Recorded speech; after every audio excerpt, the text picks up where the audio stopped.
மாவட்டம் பொள்ளாச்சி அருகே உள்ள தாடகை நாச்சியம்மன் கோவிலுக்கு செல்ல ஆண்டுக்கு ஒருமுறை மட்டுமே அனுமதிக்கப்படும் நிலையில் தொடர் கனமழை காரணமாக பக்தர்களுக்கு தடை விதிக்கப்பட்டதால் ஏமாற்றத்துடன் திரும்பி சென்றனர்.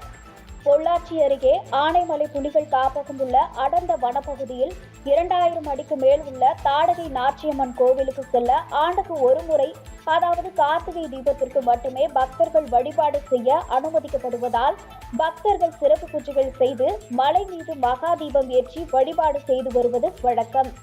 அதன்படி இந்த ஆண்டு வனத்துறை அதிகாரிகள் அனுமதி அளித்திருந்த நிலையில் பொள்ளாச்சி ஆனைமலை சுற்றுவட்டார பகுதிகளில் தொடர்ந்து பெய்து வரும் கனமழை காரணமாக ஓடைகள் மற்றும் ஆறுகளில் வெள்ளப்பெருக்கு ஏற்பட்டுள்ளதால் பாதுகாப்பு கருதி தாடகை நாச்சியம்மன் கோவிலுக்கு செல்ல பக்தர்களுக்கு தடை விதிக்கப்பட்டுள்ளதால் கார்த்திகை தீபம் நாளான இன்று பக்தர்கள் ஏமாற்றத்துடன் திரும்பி சென்றனர்.